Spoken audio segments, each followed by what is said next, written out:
Ave María Purísima, sin pecado concebida. Capítulo 20. Jesús en el Tabor. Escrito el 20 de abril de 1947. Están todos los apóstoles, todos los pastores discípulos. También Jonatás, a quien Cusa no ha querido más en la corte. Están Marciam, Manaén y muchos discípulos de los 72 y otros más. Están bajo la sombra de los árboles. No están arriba, donde tuvo lugar la transfiguración, sino a la mitad del monte, donde hay un bosque de encinas que parece como si sirviesen de velo a la cima y como si sostuviesen las pendientes con sus viejas raíces.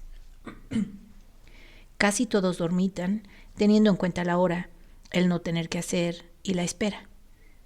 Pero basta el grito de un niño, que no sé quién sea, ni dónde esté, para que todos se pongan de pie instintivamente y se postren sobre la hierba. La paz sea con todos vosotros. Jesús pasa saludando y bendiciendo. Muchos lloran de alegría, otros sonríen, todos sienten la paz. Jesús se detiene donde están los apóstoles y los pastores forman un grupo con Marciam, Manaén, Esteban, Nicolás, Juan de Éfeso, Hermas. Entre los padres de la edad subapostólica es conocido un cierto Hermas, autor de una obra intitulada El Pastor, que es del año 150 más o menos, que invita a los pecadores a la penitencia. Puede deberse a este Hermas. Y algún otro discípulo fiel cuyo nombre no recuerdo. Veo al de Corosaín, que no fue a sepultar a su padre por seguir a Jesús, a otro que en otras ocasiones he visto. Jesús con sus manos acaricia la cabeza de Marciam, que llora al verlo, lo besa en su frente, lo estrecha contra su corazón. Se vuelve a los demás y dice: muchos y pocos, ¿dónde están los demás? Sé que mis discípulos fieles son muchos. ¿Cómo entonces apenas sois unos 500 sin contar los niños? Como en la primera de Corintios 15:6. Pedro se pone de pie y habla por todos. Había estado de rodillas en la hierba y dice: Señor, entre el día 13 y 20 después de tu muerte han venido muchos aquí de muchas ciudades de Palestina diciendo que te habían visto. De este modo muchos, por verte antes, fueron quien con este y quien con aquel. Algunos no hace mucho que partieron.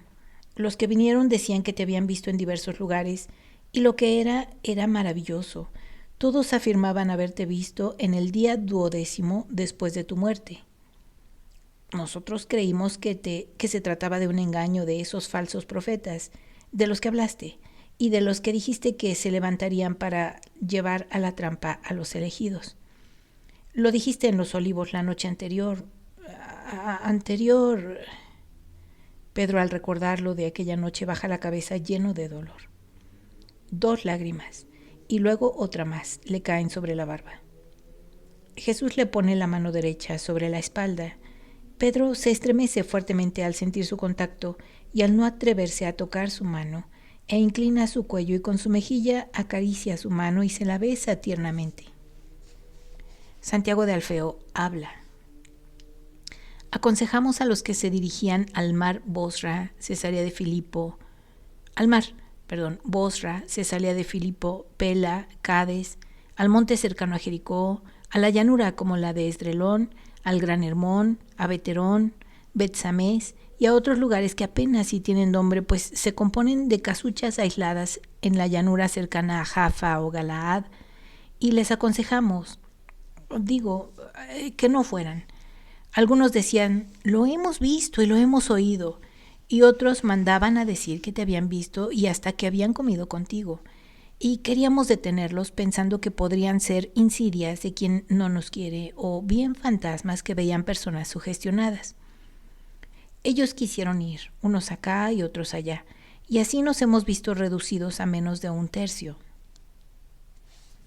Hicisteis bien en haber insistido porque no fueran.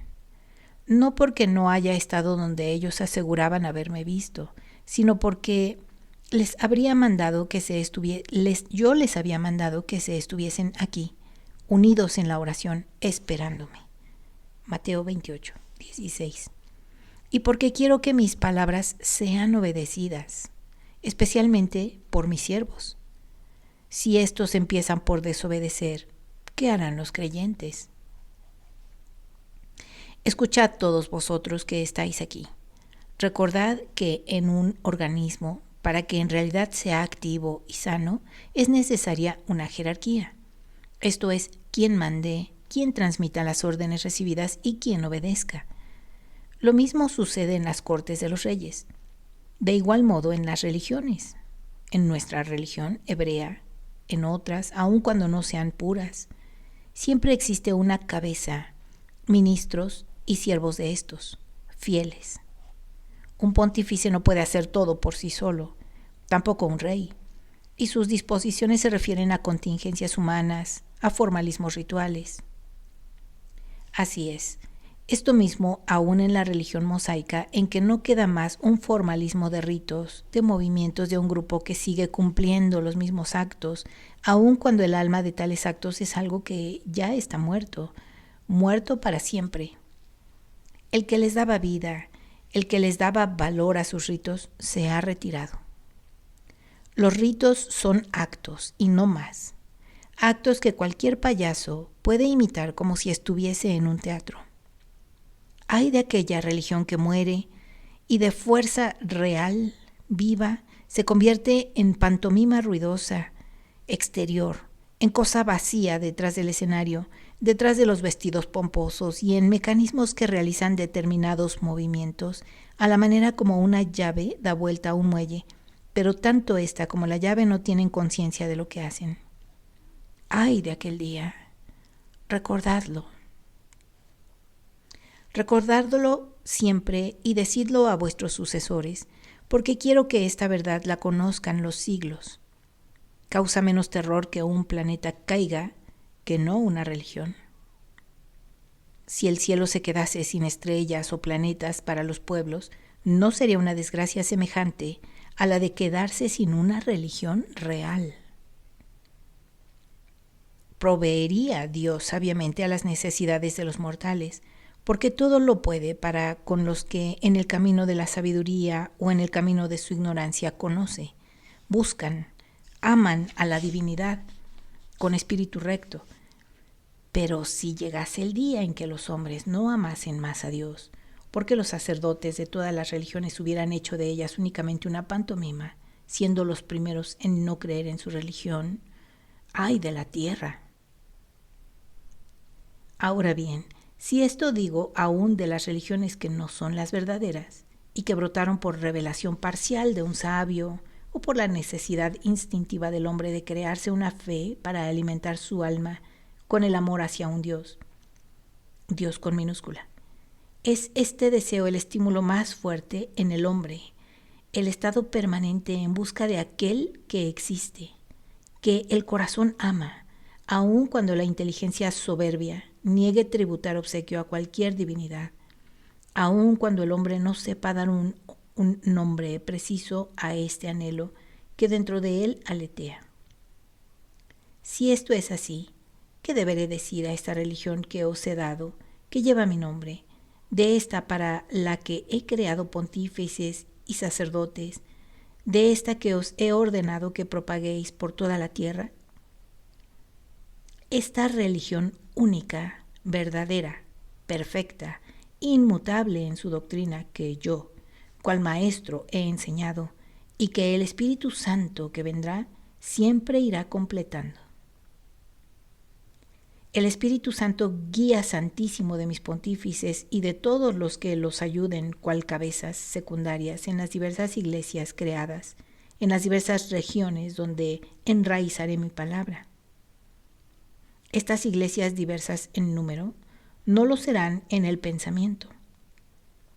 Serán una sola cosa con la iglesia, siendo partes del gran edificio siempre mayor, el nuevo templo que con todos sus recintos tocará todos los confines del mundo.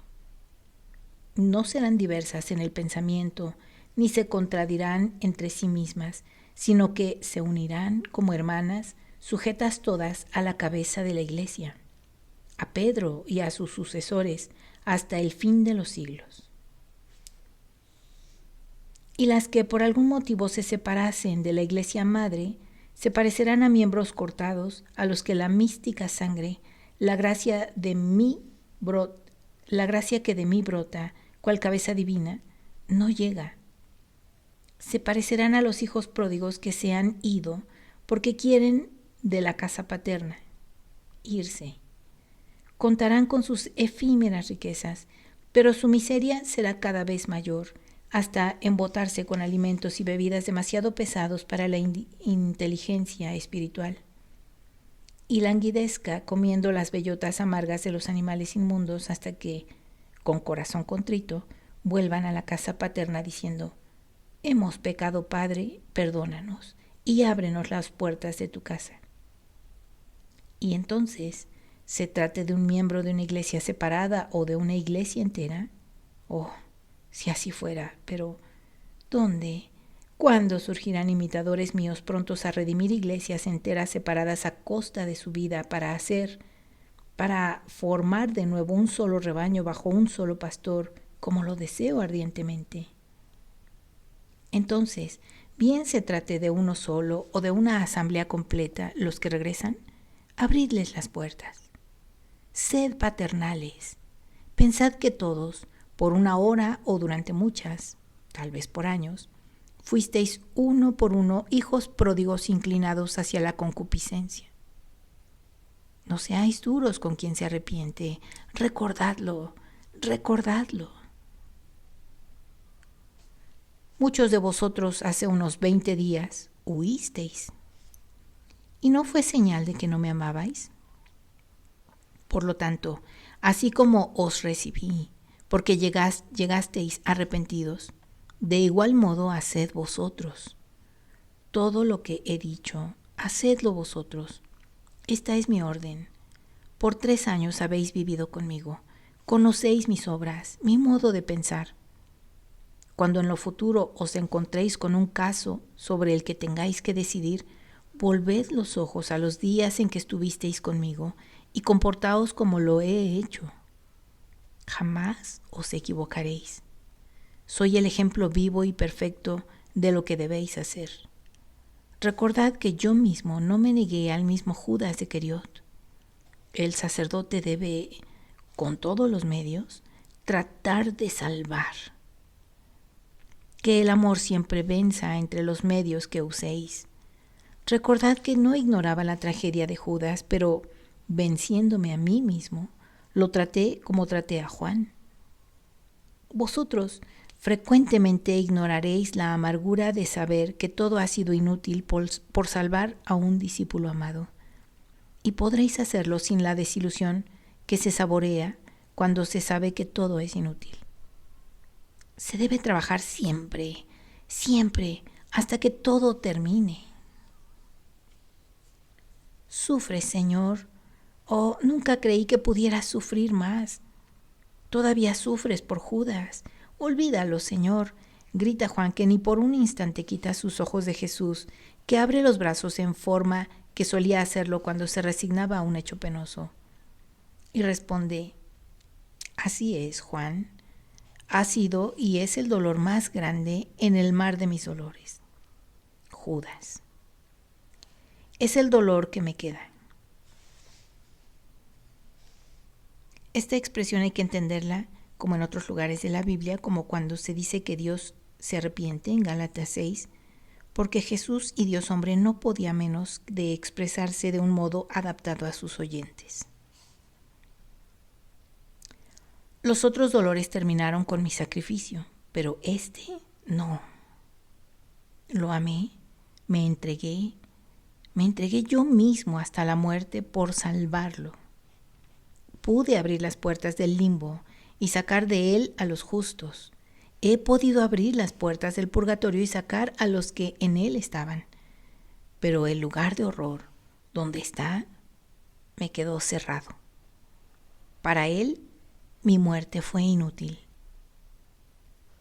No sufras, no sufras. Eres glorioso, Señor mío.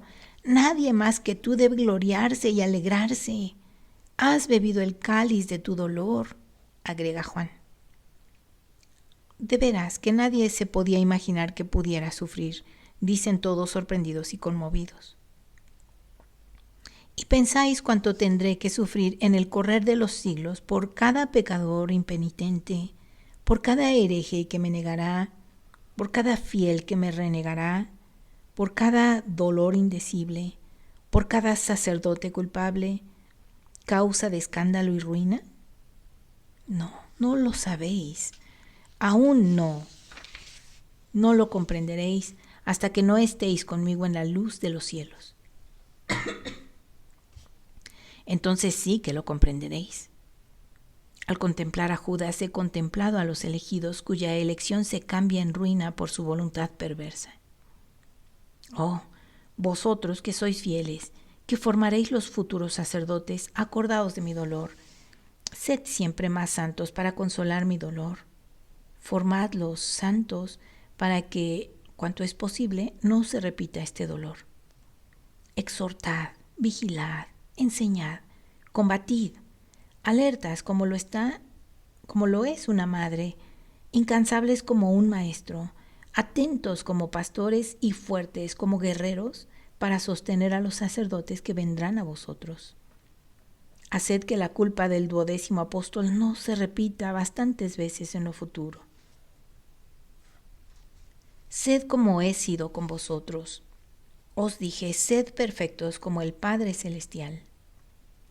Y vuestro ser humano tiembla ante esta orden mía, y ahora más de cuando os lo dije, porque ahora conocéis vuestra debilidad. Pues bien, para daros ánimo os digo, sed como vuestro Maestro. Soy el hombre. Lo que hice, ustedes podéis hacerlo. Aún milagros, para que el mundo conozca que soy yo quien os manda, y que quien sufre no llore desconsolado. Él no está más entre nosotros para que cure a nuestros enfermos y mitigue a nuestros dolores.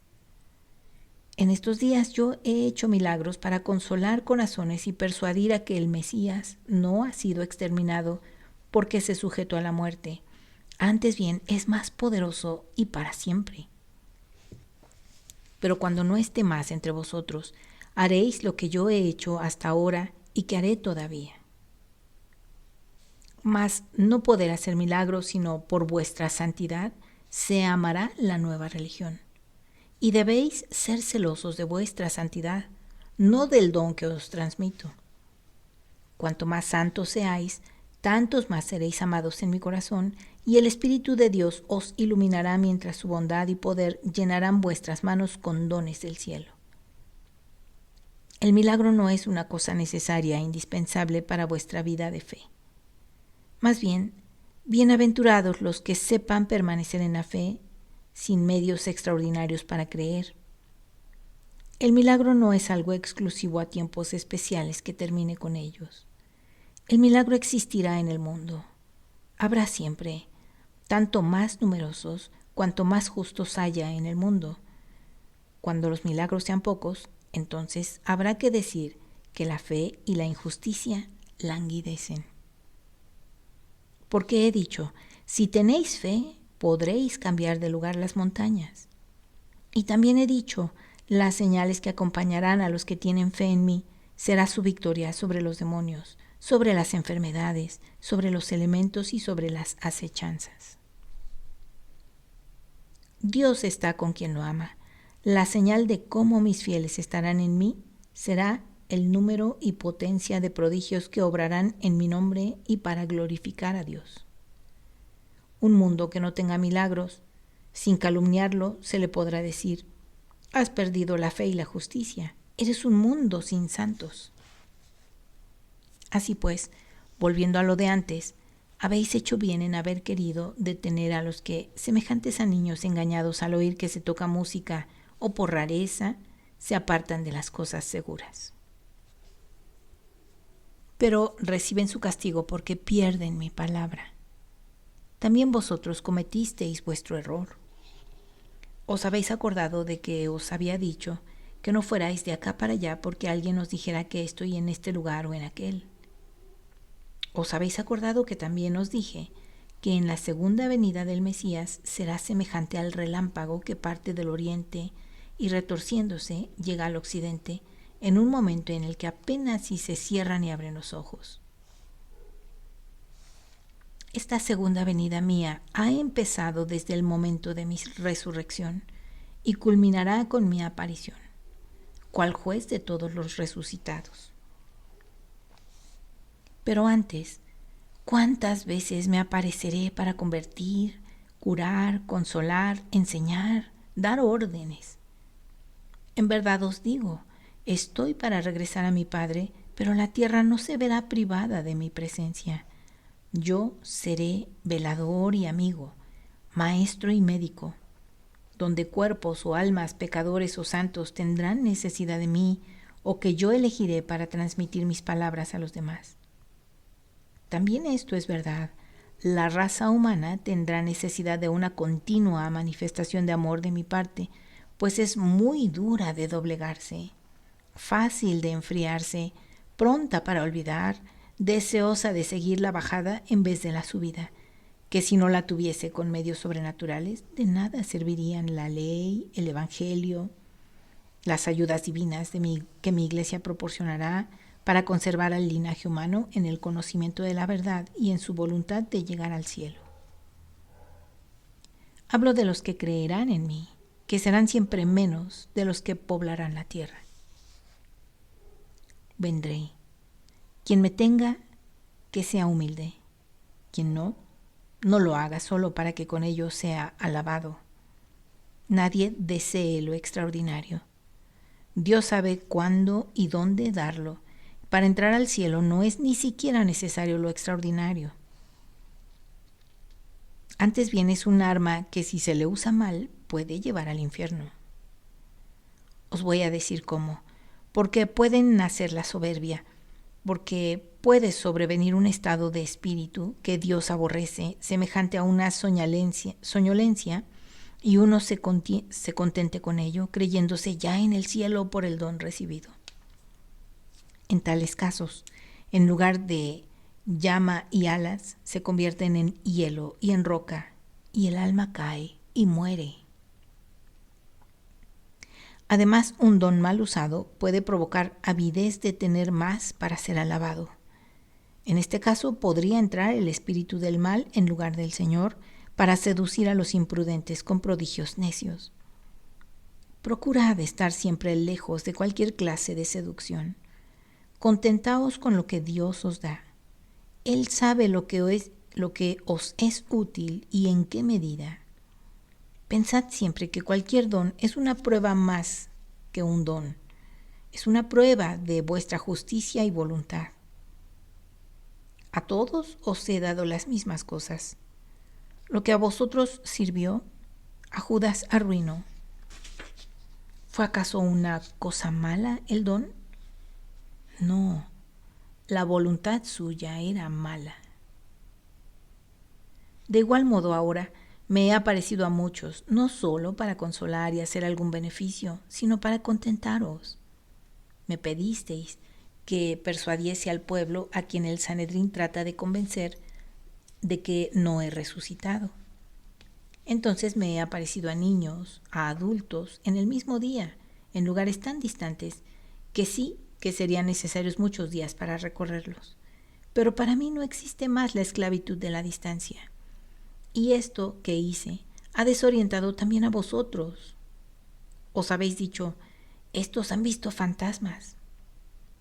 Habéis, pues, olvidado una parte de mis palabras, esto es, de que de hoy en adelante estaré en el oriente como en el occidente, en el sur y en el norte, donde quiera estaré, sin que nada me lo impida, veloz como el rayo. Soy hombre verdadero. Ved mis miembros, mi cuerpo está duro, tiene calor, camina, respira, habla. Pero también soy verdadero Dios. Y si durante 33 años mi divinidad, por un fin supremo, estuvo oculta bajo mi humanidad, ahora mi divinidad, aunque sigue unida a ella, goza ahora de la libertad perfecta de los cuerpos gloriosos. No está sujeta a ninguna limitación humana. Vedme, Aquí estoy con vosotros y podría, si quisiera, estar en un instante en los confines del mundo para traer a mí algún alma que me buscare. ¿Y qué fruto conseguiré al haber estado en Cesarea Marítima, en la Alta Cesarea, en Carit, en Gadí, Pela, Yuta y en otros lugares de la Judea, en Bosra, en el grande Hermón, Sidón y en los confines galileos?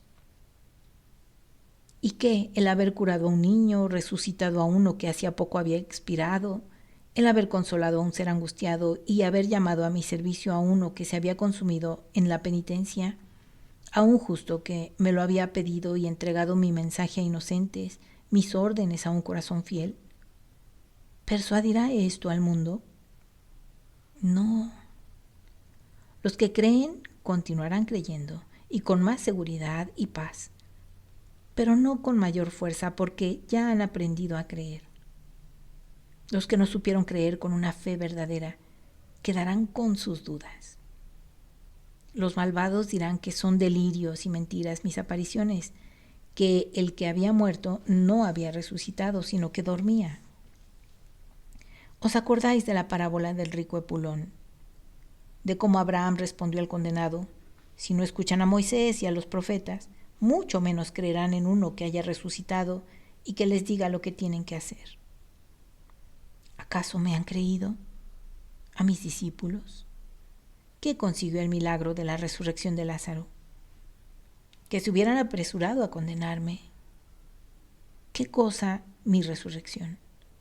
Que me odien más.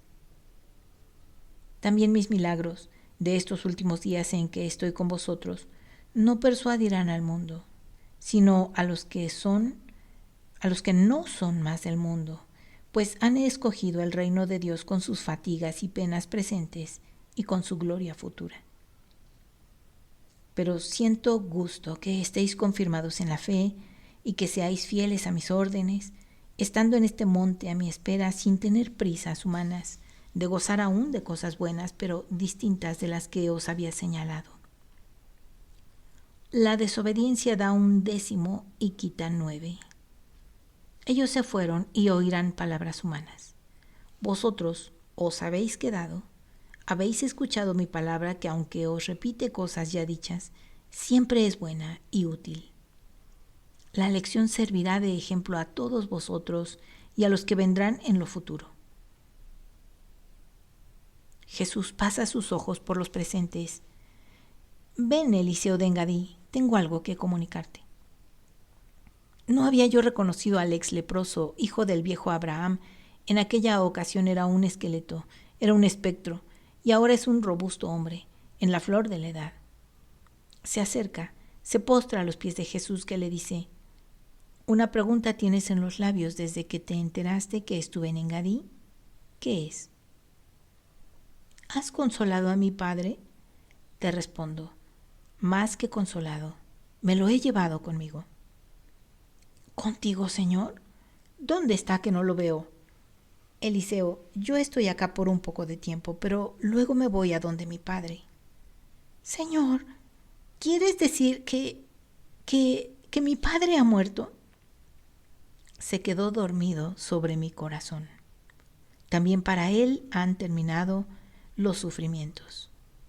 Lo bebió y siempre fue fiel al Señor. Bebió el sufrir. No llores.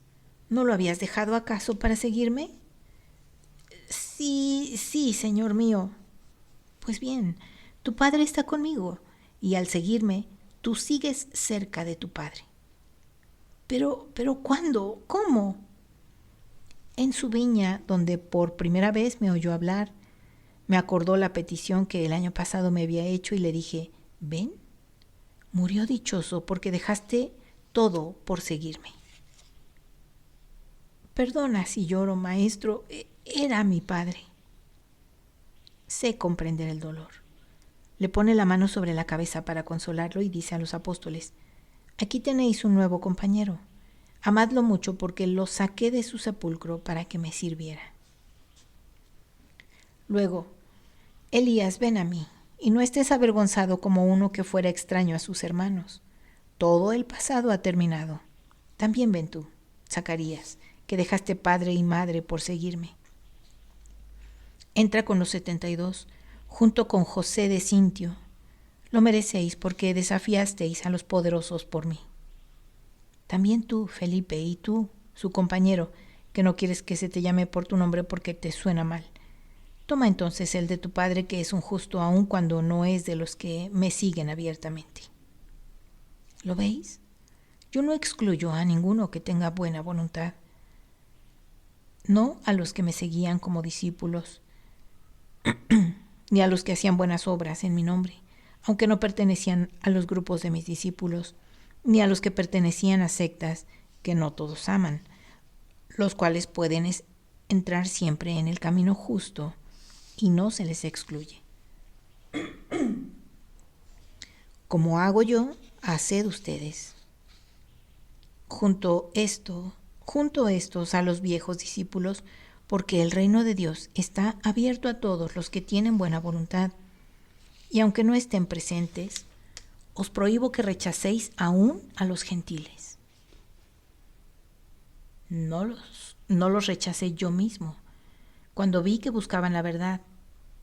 Haced lo que yo he hecho. Tú, Daniel, que saliste en verdad de la cueva, no de leones, sino de chacales, ven, únete a estos. Ven tú, Benjamín, os uno con estos. Señala a los 72, cuyo número casi está completo, porque la mies del Señor se multiplicará, dice, y son necesarios muchos operarios. Estémonos aquí mientras pasa el día. Al atardecer dejaréis el monte y al amanecer vendréis conmigo. Vosotros los apóstoles, vosotros dos que nombré por separado, todos los que pertenecéis al número de los 72. Y señala a Zacarías y a José de Cintio, que no me es desconocido. Los otros se quedarán a esperar a los que se fueron a otros lugares, como insectos ociosos, y les diréis en mi nombre que al Señor no se le encuentra imitando a los niños traviesos y desobedientes. Que todos se reúnan en Betania 20 días antes de Pentecostés, porque después en vano me buscarán. Sentaos todos aquí y descansad. Vosotros venid acá. Lleva de la mano a Marciam, lo siguen los 11 apóstoles. Se sienta en el tupido bosque de encinas. Trae hacia sí mismo a Marciam, que está muy triste, tanto que Pedro dice: Consuélalo, Señor, ha estado triste y ahora lo es más. ¿Por qué, muchacho? ¿No estás conmigo? ¿No debes de alegrarte de que ya no sufro más? Por toda respuesta, Marciam se pone a llorar. No sé lo que le pasa. Inútilmente le he estado preguntando. Además, esas lágrimas yo no me las esperaba hoy, refunfuña Pedro, un poco de mal humor. Yo lo sé, interviene Juan. Felicidades entonces. ¿Por qué estas lágrimas? No es que haya empezado a llorar hoy. Hace días que llora. Eso lo sabía, pero ¿por qué? El Señor lo sabe, yo estoy seguro, y creo que es el único que puede consolarlo, dice Juan sonriendo. Es verdad, lo sé. Sé que Marciam, un buen discípulo, es en realidad en estos momentos un muchacho.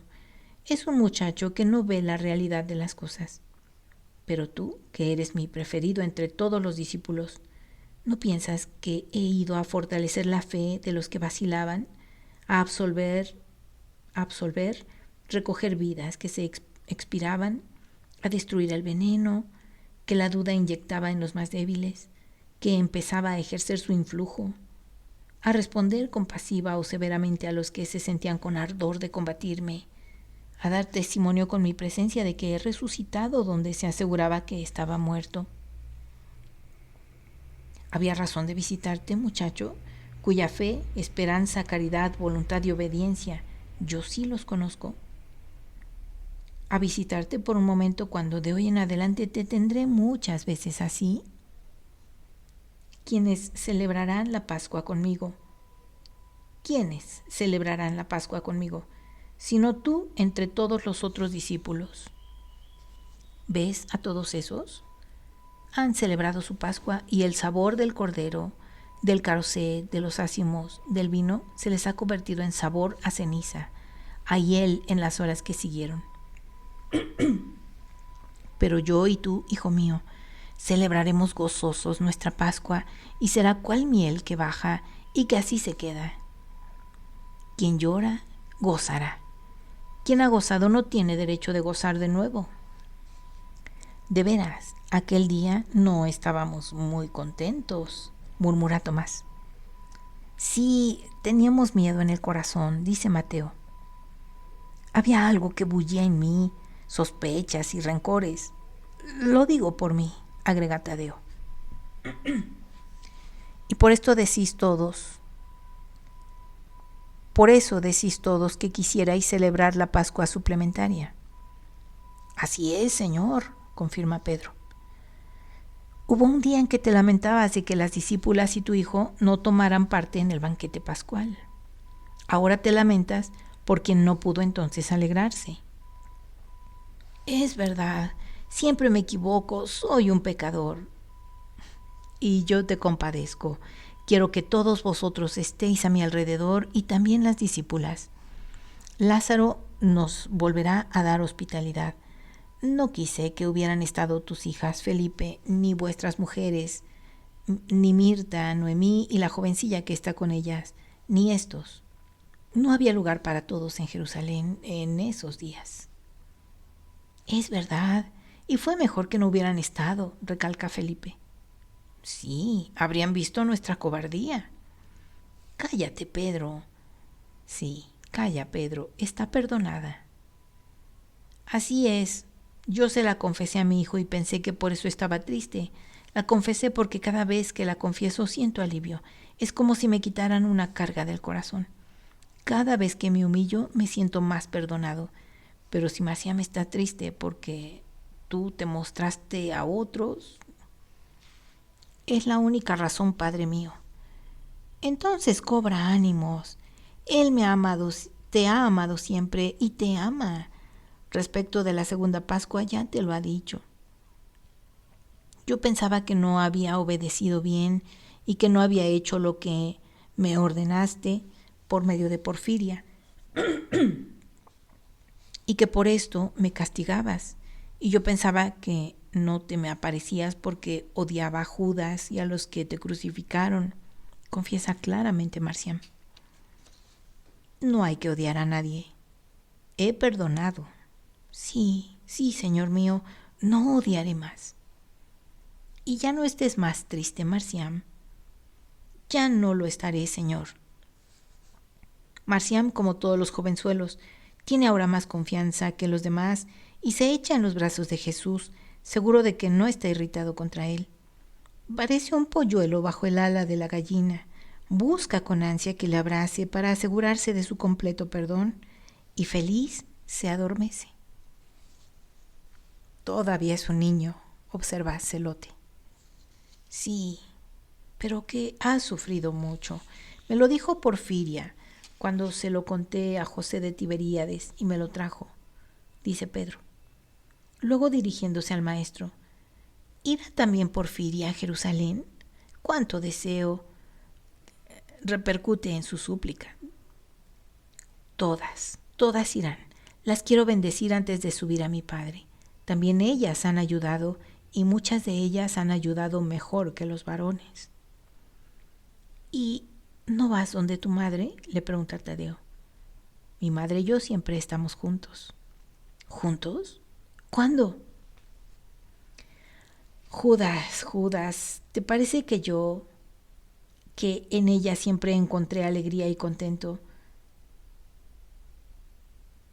¿Te parece que yo, que en ella siempre encontré alegría y contento, no esté con ella? Pero María está sola en su casa. Ayer me lo dijo mi madre. Jesús sonriendo responde: detrás del velo del santo y de los santos entra solamente el sumo sacerdote. ¿Qué quieres dar a entender? Que existen bienaventuranzas que no pueden describirse y darse a conocer. Esto es lo que quería decir. Separa delicadamente a Marciam y lo pasa a Juan, que es el más cercano. Se pone de pie y mientras todos, con la cabeza inclinada de rodillas, menos Juan que tiene sobre sus rodillas a Marcián, reciben su bendición y desaparece. Es exactamente como el rayo, dice Bartolomé. Se quedan pensativos en espera del crepúsculo. El Señor te bendiga y te guarde, haga brillar su rostro sobre ti y te conceda su gracia. Que el Señor vuelva su rostro hacia ti y te conceda su paz.